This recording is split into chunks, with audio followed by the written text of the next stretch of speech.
Sanskrit गौरवम YouTube channel पर आप सभी का स्वागत है। आज हम संस्कृत व्याकरण में उपजाति छंद को पढ़ेंगे। आइए पढ़ते हैं।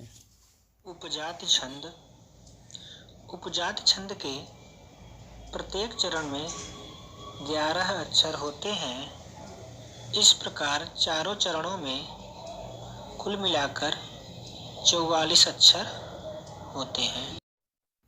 छंद का लक्षण। अनन्तरोदीरिति लक्ष्म भाजो पादो यदीया उपजातयस्ता। उपजाति छंद में अनन्तरोदीरित लक्ष्म भाजो पादो यदीया उपजातयस्ता। इसमें हम देखते हैं कि छंद के लक्षण से ही हमें पता चल जाता है कि यह कौन सा छंद है। हम देखते हैं कि अनंत में जगण है, रोदीरी में तगण है, तलक्षम में जगण है, भाजव में दो गुरुवर्ण है। इस प्रकार यह पंक्ति उपेंद्र वज्रा की है। यहाँ से यहाँ तक है। अनंत रोदीरित लक्ष्म भाजो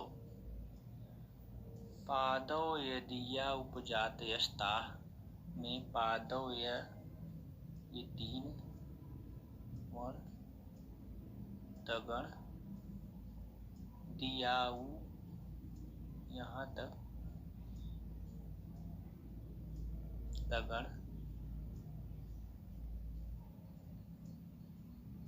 जगण और ये 2 गुरुवर्ण।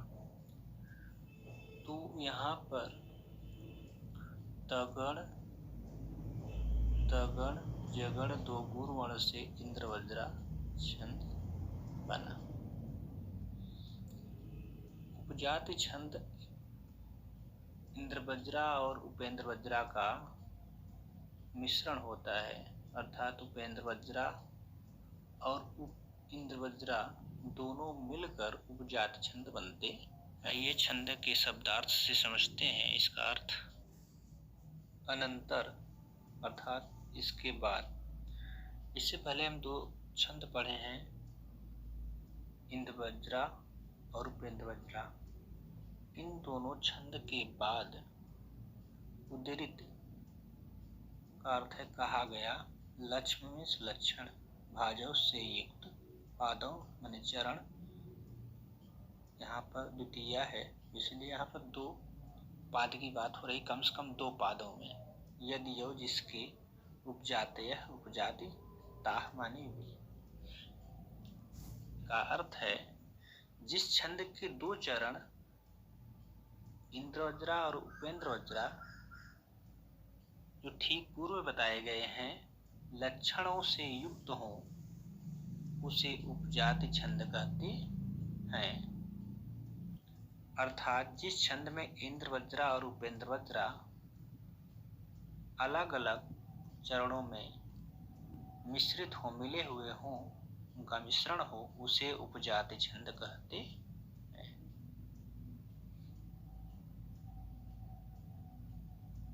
जैसे आइए समझते हैं कि किस प्रकार से उपजाति छंद बनता है। मान लीजिए चरण है, 4 चरण होते हैं। इसमें यदि पहला चरण इंद्रवज्रा है, अन्य 3 चरण उपेंद्र वज्रा हैं, तब यह उपजाति छंद होगा। यदि पहला चरण इंद्रवज्रा है, दूसरा उपेंद्र वज्रा है, तीसरा इंद्रवज्रा है, चौथा उपेंद्र वज्रा, तब भी यह उपजाति छंद होगा। यदि पहला इंद्रवज्रा है, दूसरा भी इंद्रवज्रा है, तीसरा भी इंद्रवज्रा है, चौथा उपेंद्र वज्रा है, तब भी यह उपजाति छंद होगा। इस प्रकार कहीं भी इंद्रवज्रा और उपेंद्र वज्रा में अलग अलग हो सकता है। मान लो यहाँ पर उपेंद्र वज्रा है, अन्य में 3 में इंद्रवज्रा है, तब भी उपजाति छंद होगा। यह समान चरण भी हो सकते हैं, असमान चरण में भी हो सकते हैं। जैसे यहाँ उपेंद्र वज्रा है प्रथम चरण में, दूसरे में भी उपेंद्र वज्रा है, तीसरे में इंद्र वज्रा है, चौथे में इंद्र वज्रा है। इस प्रकार भी हो सकता है। इस प्रकार से यह 14 प्रकार से बनते हैं। यह 4 चरणों में अलग अलग कहीं भी हो सकता है।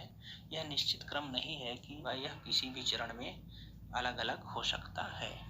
यह एक भी चरण हो सकता है, एक चरण में भी हो सकता है और 2 चरण में भी हो सकता है। उदाहरण येषां न वेद्या न तपो न दानं ज्ञानं न शीलं न गुणो न धर्मः ते मृत्युलोके भुवि भारभूताः मनुष्यरूपेण मृगाश्चरन्ति। येषां न वेद्या न तपो न दानं ज्ञानं न शीलं न गुणो न धर्मः ते मृत्युलोके भुवि भारभूताः मनुष्यरूपेण मृगाश्चरन्ति। छंद में उपजात छंद क्यों हुआ, इसको समझ लेते हैं। तो हम देखते हैं कि यह तगण है, यह तगण है, यह जगण है, यह 2 गुरु वर्ण है। तो 2 तगण 1 जगण 2 गुरु वर्ण से इंद्रवज्रा छंद होता है। जो नहीं समझ पा रहे हैं तगण जगण को, वह हमारे पूर्व वीडियो को अवश्य देख लें, जिससे समझने में आसानी होगी। वह आपको संस्कृत गौरव प्लेलिस्ट में मिल जाएगा। अब हम देखते हैं दूसरे चरण में तगण तगण जगण 2 गुरु वर्ण, यह भी इंद्रवज्रा हुआ, इंद्रवज्रा छंद। तगण तगण जगण 2 गुरु वर्ण, इंद्रवज्रा, जगण तगण जगण 2 गुरु वर्ण, यह उपेंद्र वज्रा है। तो हम देखते हैं 3 चरण, यहाँ से 3 चरण इंद्रवज्रा है, 1 चरण उपेंद्र वज्रा है। ये 3 चरण इंद्रवज्रा है, सिर्फ 1 चरण उपेंद्र वज्रा होने के कारण यह उपजात छंद हुआ। इसमें क्रम नहीं निर्धारित है कि किस चरण में उपेंद्र वज्रा होगा या किस चरण में इंद्रवज्रा। यह किसी भी चरण में आ सकता है। यह 2 चरण भी हो सकता है इंद्रवज्रा या उपेंद्र वज्रा का, और यह 3 चरण में भी हो सकता है, और यह 1 चरण में भी हो सकता है। इनमें इंद्रवज्रा उपेंद्र वज्रा में कोई भी चरण में अलग हो सकता है। इस प्रकार से 3 चरण में इंद्रवज्रा है, 1 चरण में उपेंद्र वज्रा होने के कारण यह उपजात छंद हुआ। यह क्रम इस प्रकार भी हो सकता है, या किसी क्रम यहाँ पर उपेंद्र वज्रा भी हो सकता है। ये 3 इंद्रवज्रा हो सकते हैं, या 2 उपेंद्र वज्रा और 2 इंद्रवज्रा का हो सकता है। यह छंद जिस प्रकार से होगा उसमें अलग अलग होगा, चरण होगा। 3 चरण इंद्रवज्रा का है और 1 उपेंद्र वज्रा का। इस प्रकार से यह मिश्रण हुआ, इंद्रवज्रा और उपेंद्र वज्रा का मिश्रण हुआ। इस उदाहरण को समझते हैं। जाति छंद में इंद्रवज्रा और उपेंद्र वज्रा का मिश्रण होता है, अर्थात ये दोनों मिलकर ही उपजाति छंद बनते हैं।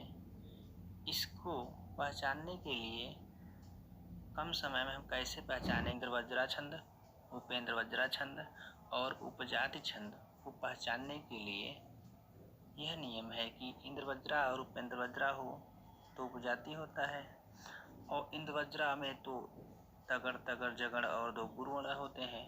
उपेंद्र वज्रा में जगड़ तगड़ जगड़ 2 गुरु वर्ण होते हैं।